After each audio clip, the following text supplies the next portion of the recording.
Comunidad, ¿cómo están? Estamos en el capítulo número 5 de nuestro podcast Casita Lejos de Casa. Tengo una meta enorme, o sea, imagino cuando ya este podcast esté como en el capítulo 150 y hayamos crecido un montón, porque nos gusta probar mucho, ¿cierto? Hoy tengo una invitada directamente desde Medellín. Pueden creer que ella tomó un avión y viajó hasta Santiago de Chile solamente para grabar este podcast. Así es. Así que les presento a Jen Andrade de Invisibles a Bichotas y hoy nuestro podcast se titula Probando, probando, probando, cómo es que se gestan las ideas y se llevan a la acción. Jen, te invito a saludar a toda la audiencia de la comunidad de las inmigrantes y de nuestra linda causa Casita Lejos de Casa. Hola a todas, bienvenidas a este nuevo episodio de Casita Lejos de Casa y esperamos que muchas de las cosas que vamos a conversar acá pues las puedan llevar a la acción porque como dijo Martita pues acaba de ser probando, probando, probando. Eso. Prueba, error o prueba, error, prueba, éxito, prueba, triunfo, prueba, lloriqueada. Bueno, Jen, para las que no saben, Jen y yo nos conocimos en Hair Global Impact. Uy, lo pronuncié bien, en Hair Global. Y allí nacieron nuestros proyectos. Así que, ¿cómo se gesta un proyecto? Ellas ya me conocen a mí mucho, pero tú, ¿cómo es el tema de la gestación de un proyecto, Jen? Creo que lo más importante tal vez es encontrar esa idea que resuena contigo.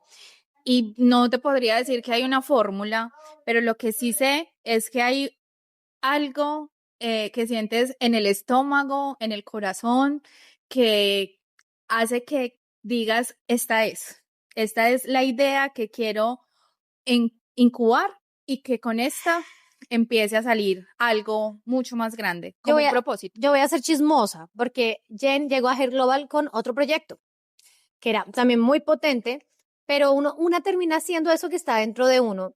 Cuéntales a la comunidad de las inmigrantes qué es de Invisibles a Bichotas.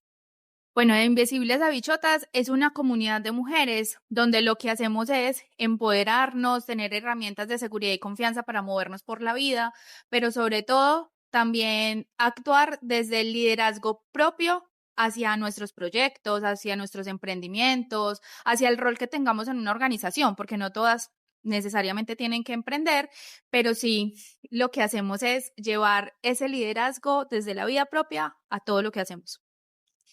¿Y por qué surgió esa necesidad? Porque hablando de gestar, si ya habías gestado un proyecto dentro de la Academia de Innovación, ¿por qué surgió esa necesidad de gestar de Invisibles a Bichotas?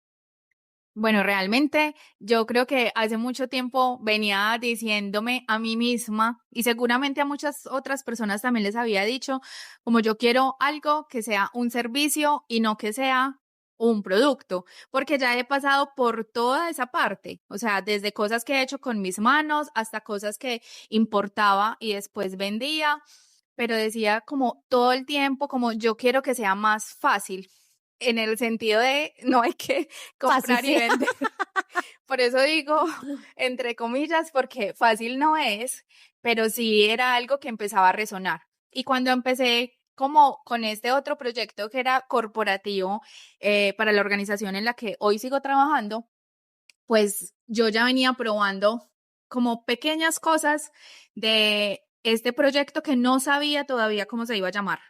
Realmente no, nunca tuvo todavía un nombre, pero sí como algunas herramientas que fui probando, de círculos de mujeres, de encontrar espacios donde nosotras pudiéramos como ser muy auténticas, de emprender y tener como herramientas para llevarlas a nuestra vida cotidiana, sin que eso pareciese ser como una camisa de fuerza, sino que cada una encontrara su forma, su ritmo, porque claro, muchas veces ya me había sentido que tenía que ser de una manera y no como yo quería que fuera.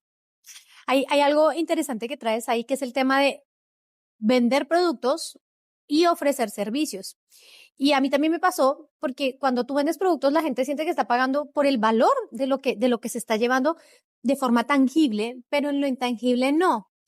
Y ahí entramos nosotros los emprendedores del mundo de los servicios en un tema de darle mucho valor y peso a lo que hacemos, o sea, realmente saber quiénes somos, porque te van a venir a bajar como de ese lugar y decirte, pero ¿por qué tan caro? Si lo que tú haces es simplemente un acompañamiento, pero no es solo un acompañamiento. Nosotros acompañamos en el servicio de transformar mentalidades, transformar situaciones, transformar realidades, y eso tiene un valor también mucho mayor.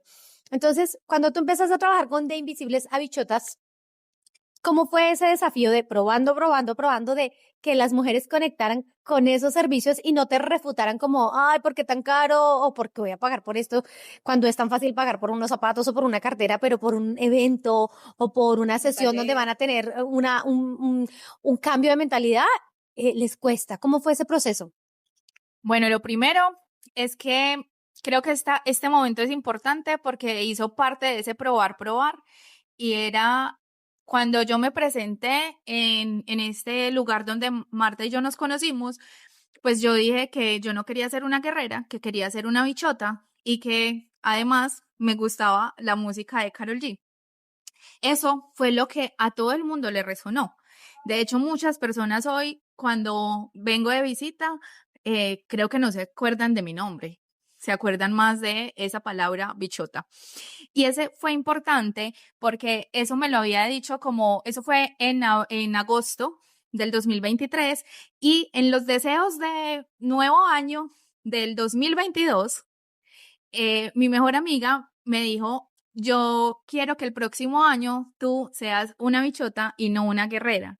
Y eso a mí me resonó un montón. Después yo lo repliqué como cuando me presenté, pero todavía ahí no tenía ninguna forma esta idea. Tenía algunas cosas, digamos, aisladas, y algo muy importante es que estando aquí, lo que hice fue, fuimos a un lugar muy lindo y yo dije, pues al final lo que quiero hacer es como un tránsito y quiero que las mujeres pasemos de invisibles a bichotas, de escondernos, de sentirnos pequeñitas, de hablar más bajito, a pasar a sacar esa bichota que cada una ya tenía por dentro, pero que necesitaba tal vez un lugar seguro para hacerlo. Acá se declaró ese nombre y cuando regresé a Colombia, al mes hice mi primer taller.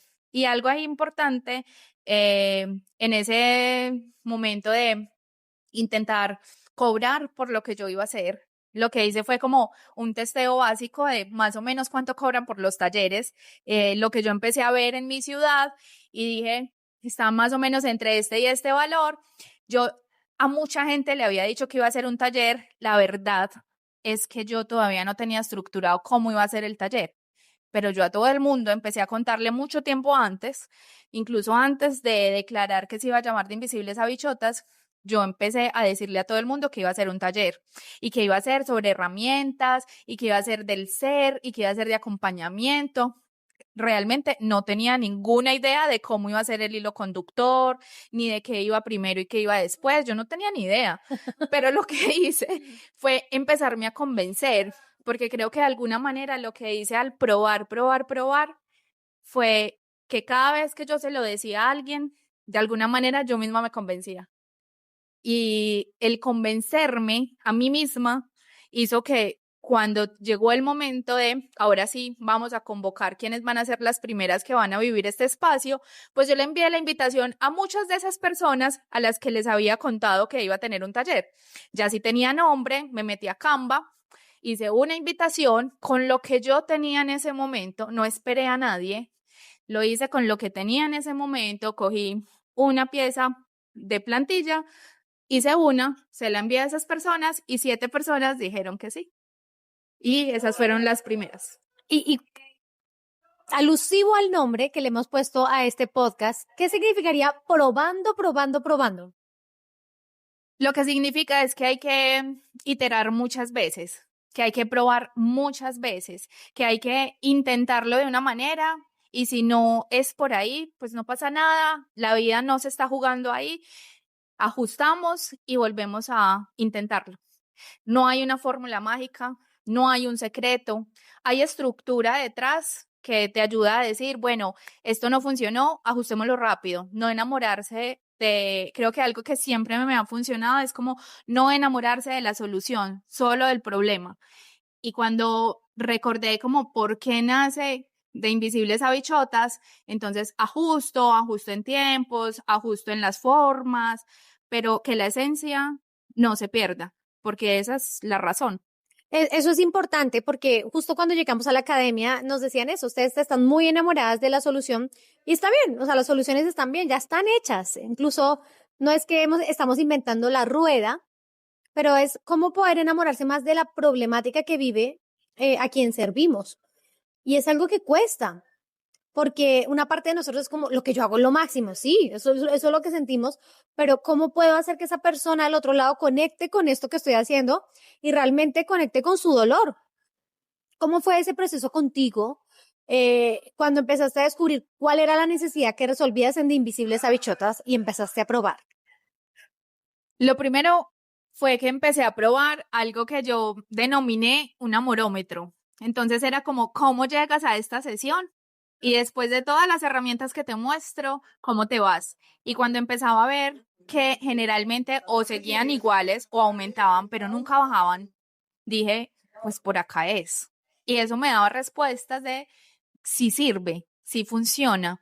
Y como que volvíamos a escribir sobre nosotras mismas, escribíamos desde la conversación privada, desde la conversación compasiva, y todo eso nos servía un montón para afianzar lo que ya teníamos. Y yo no me estaba inventando la rueda. Realmente lo que estaba haciendo era despertar eso que cada una ya tenía y decirle, mírate, pero con otros ojos. Y yo simplemente era un puente. Y eso creo que sigo siendo, como un puente para descubrirse y verse con otros ojos. Jen, ¿y cuánto tiempo tienes de Invisibles a Bichotas y cómo te proyectas con este proyecto?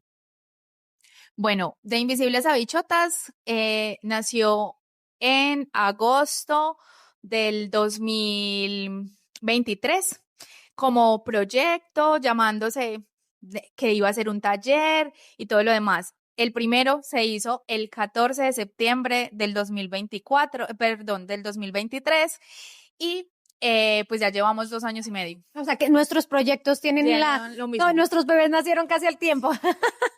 Sí. El mío el 30 de junio del 2022.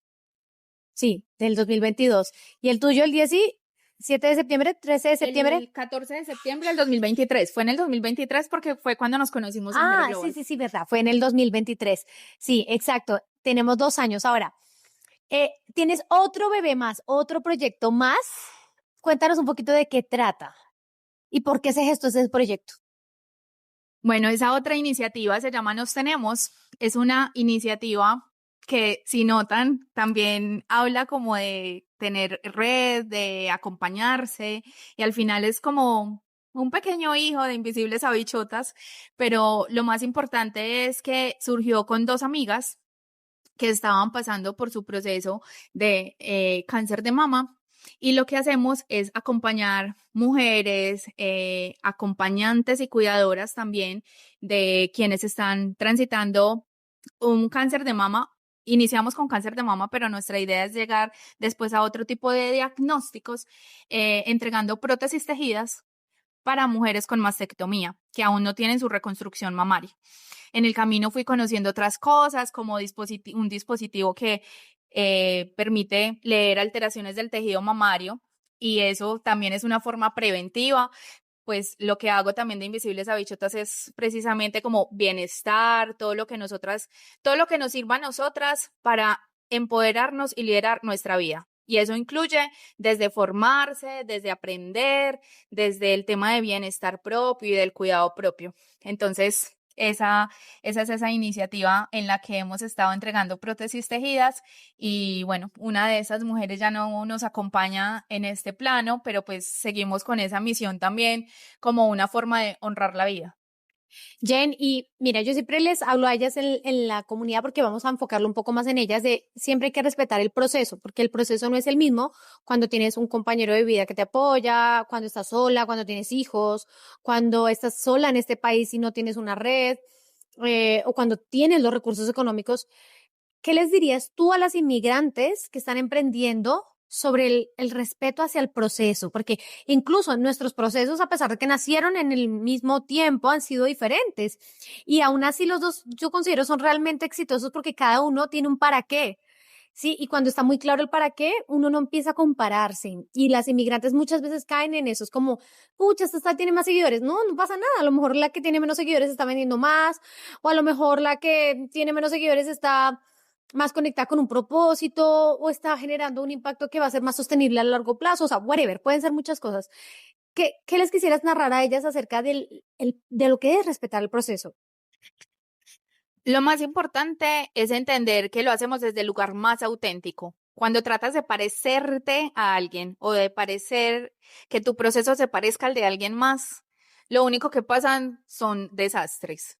O sea, creo que lo Eso se más nota, Jen. Es que importante, eso se nota. Cuando uno no está total, haciendo uno, se nota. o sea, como que yo no tengo que hablar de la misma manera que lo hace Marta, yo no tengo que hacerlo de la misma manera que ella lo hace. Lo más importante es que cada una lo haga desde su lugar más auténtico. Creo que eso es lo clave y no solamente para emprender, creo que para todo. Y es como me muestro en redes, es una manera en la que yo lo hago. Yo me puedo inspirar, claro. Me puedo inspirar en otros modelos o otras mujeres que digo, yo quiero ser como ella, o sea, me gusta la manera en la que lo hace, tal vez al final salgo replicando cosas que la otra persona hace, pero siempre conservando cuál es la razón por la que mi emprendimiento está ahí y no compararme con los números yo siempre digo esto mucho también en mi comunidad y es no compararse con el resultado de nadie porque el proceso no lo conocemos.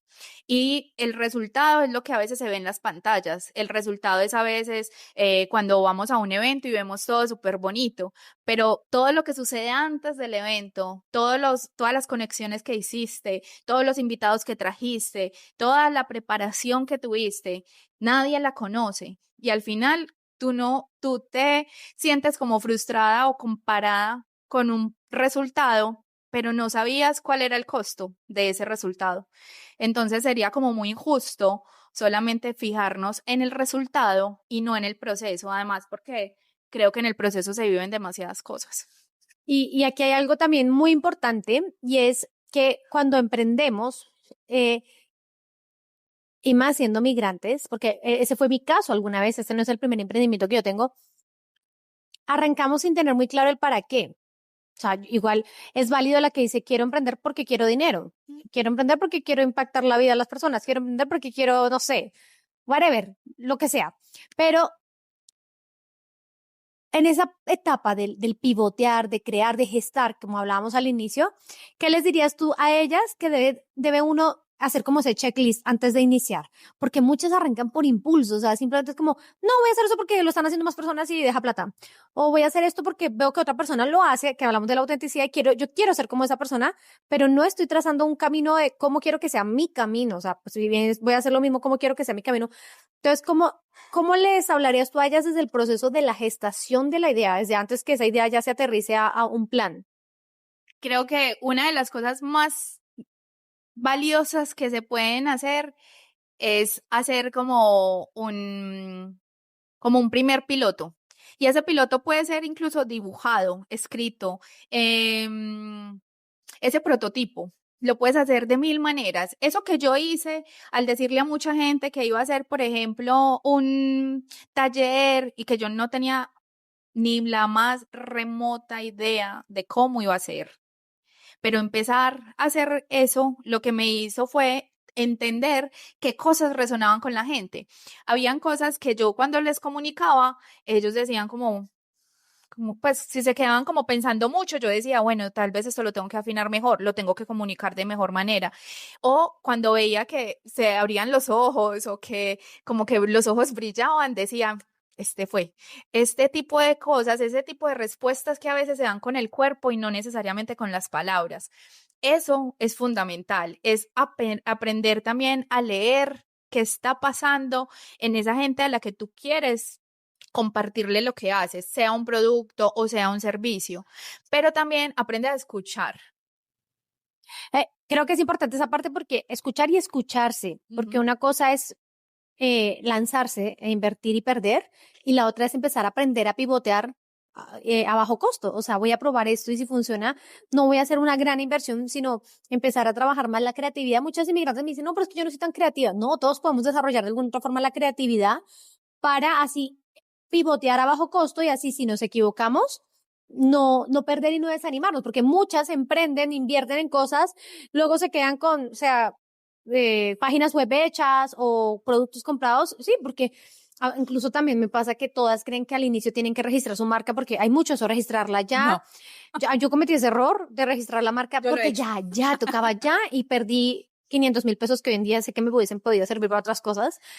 Eh, Incluso, o sea, no hay que correr, porque y hasta con la formalización, no, que ya tengo que, pero ¿para qué quieres formalizarte? Tu emprendimiento ya te da para sustentarte, Para o sea, cubrir para los tu costos. cubrir tus costos fijos, incluido tu sueldo.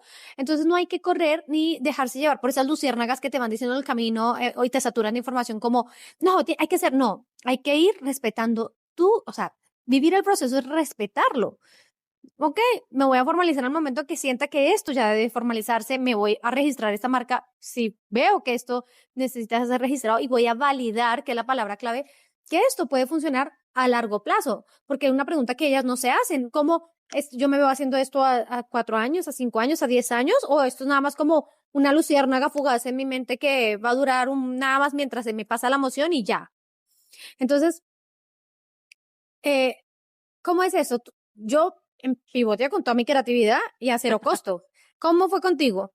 Yo pivoteé con lo que también tenía. O sea, yo diseñé el taller, perdón, el taller de 3 horas. El primero, obvio, no me salió en 3 horas, me salió en 3 horas y media. Y al final la gente era como, bueno, ahí lo que hice fue afinar, preguntarles mucho qué les gustó, qué no les gustó, qué repetirían, qué jamás repetirían. ¿Recomendarían esto sí o no? Preguntas muy básicas y rápidas, pero que me pudieran dar un feedback honesto. Eso es fundamental, el feedback honesto. Y a veces ese feedback es doloroso, porque no siempre te van a decir lo que tú quieres escuchar, pero pues es lo que te permite también crecer, ajustar y aprender. Y ahí algo muy importante es crear mínimos productos viables. Eso es un concepto fundamental en esto, y es que si yo quiero probar, pruebo barato, en chiquito, y si me equivoco rápido y al menor costo posible. Y vuelvo y pivoteo. No pasa nada. Simplemente no vas a sacar, si quieres hacer champús, por decir cualquier cosa para que nos salgamos un poco solamente de los servicios. Si quieres hacer champús, tú no puedes hacer 1500 champú para probar si de pronto sí funciona. Tú haces 5 champús o 10 champú, los haces en tu casa, puede no tener la etiqueta de tus sueños, puede no ser el frasco de tus sueños, pero eso da igual, no importa, porque tú necesitas que prueben el producto. Entonces, primero haces eso en pequeño, esa inversión para 10 es mucho menor que la de 1500 unidades. Y ahí ajustas, te das cuenta de, mira, la tapa tiene que ser de esta manera, está quedando demasiado espeso, no pasa por el, no sé, por el frasco que seleccionaste, en la etiqueta debería decir esto que no es, que es un beneficio, pero no me lo estás contando y la gente no lo sabe y resulta que era lo más importante de tu producto o el diferencial más importante que tenía. Entonces es como probar siempre en chiquito, y si te equivocas rápido y barato. Y fundamental, que siempre se los digo también en mi comunidad y que es como una premisa para mí, y es uno empieza con lo que tiene. Nunca te quedes esperando a tener todo resuelto para poder hacerlo. O sea, haz con lo que tienes. Tengo para hacer 5 galletas con una libra de harina que tengo en mi casa, pues hago 5 galletas. Pero con eso empiezo a probar y eso sí, me la creo toda y voy y ofrezco mi producto con todo, sin pensar en que, mira, disculpándome por todo lo que no tiene. No, esto es lo que hoy tengo. Y claro, yo quiero llegar a ser muy grande, pero para eso tengo que empezar con pasos pequeñitos. Respetando el proceso. Bueno, ustedes nos han dado cuenta, yo he estado bostezando es que les tengo que chismear, estamos acá en el centro comercial El Mood y acabamos de comer una carne que tenía mucho vino. Está muy rico. Está muy rica, pero yo estoy así como que como que bostezo entre las líneas escuchando a Jen, escuchando su historia que la conozco perfectamente y compartirles un poco que las dos hemos vivido el mismo proceso de prueba, error, acierto, desacierto. Hay días de mucha gloria, hay días de mucha frustración, incluso donde vulgarmente hablando decimos, ¿para qué me metí a hacer estas huevadas? ¿Qué hacemos haciendo estas huevadas? Y luego después al otro día amando las huevadas que nos metemos a hacer. Huevadas en Chile es como huevonadas en Colombia. Entonces es como tener muy claro, yo ya ir resumiendo porque estamos llegando al final, Jen, si tú no tienes claro tu para qué, no te atrevas a arrancar, porque va a ser una pérdida de tiempo. Y para tener claro el para qué, no necesitas tener claridad ya, necesitas empezar a cuestionarte, ok, ¿yo qué quiero para mi vida? Por lo menos en este año, en estos próximos 5 años, y muy a lo lejano de pronto, ¿cómo me visualizo yo de aquí a 10 años? A ver, si yo ya en 10 años voy a tener 53 años, ¿qué me veo yo haciendo en esa etapa de la vida? Y no solamente emprendiendo, sino de quiénes voy a estar rodeada, voy a estar con pareja, no voy a estar voy a estar en este país, porque cualquier cosa que emprendan va a impactarse de las decisiones que tomen en el entorno, en el día a día. Entonces, antes de emprender, es simplemente un momento para respirar y decir, ok, ¿cuál es mi para qué y para dónde yo voy a ir evolucionando? Porque también en el emprendimiento vamos evolucionando, vamos transformándonos. Entonces, eso es un poco lo que yo les quería compartir. Jen, te voy a pasar el micro para que tú hagas el cierre, les regales algo muy lindo que te nazca a las inmigrantes y ya de ahí vamos llegando al final de nuestro capítulo número 5. Bueno, con lo que quiero cerrar es que avancen de 1% en 1%. No importa ese 1% que significa para otros. Lo importante es qué significa para ti, qué significa en tu emprendimiento. Y claro, va a haber momentos de frustración y de lloraditas rápidas. Nos ha tocado muchas veces de lloraditas rápidas, de pensar por qué nos metemos en estas huevadas y no más bien estamos durmiendo o haciendo cualquier otra cosa. Pero lo más importante es que entender para qué vas a hacer eso te va a dar la esencia y el norte, porque te vas a perder. Varias veces vas a querer tirar la toalla, varias veces vas a querer decir, pero a todas estas, ¿yo por qué empecé con esto? Y recordar para qué te va a dar como el polo a tierra, de decir, ok, esta manera no está funcionando, pero hay 1000 maneras. Reorganizo las maneras, recalculo el GPS. Esta semana leí algo, no sé de quién, pero leí algo en redes que decía como los GPS nunca dicen te equivocaste de ruta, dicen recalculando. Y si dicen recalculando es porque al final no es una equivocación, simplemente hay otra manera, tal vez más larga, pero hay otra manera de llegar al destino. Y eso es lo que quiero que se lleven, que avancen de 1% en 1%, hagan con lo que tienen hoy y sobre todo que encuentren ese para qué. Y si no lo encuentran hoy, lo van a ir encontrando en el camino, pero cuando lo encuentran, consérvenlo. Jen, muchísimas gracias por haber facilitado tu tiempo. Yo sé que viniste, has estado muy ocupadita acá en Chile haciendo los tamizajes con Julieta. Muchas de la comunidad se lo hicieron. Pronto estaremos rifando la agenda que prometimos y muy feliz de tenerte aquí nuevamente. Así que esperamos poder seguir haciendo colaboraciones contigo y también, porque no, estando en Medellín haciendo más cosas juntas, no solamente que sea el esfuerzo de que tú vengas aquí a Chile, que ya es la 4ª vez, y feliz y encantada de tenerte aquí en la casita, lejos de casa. Tanto tiempo para alzar mis alas, pero el miedo en mi sombra siempre se anclava. Hoy sigo aquí, aunque lejos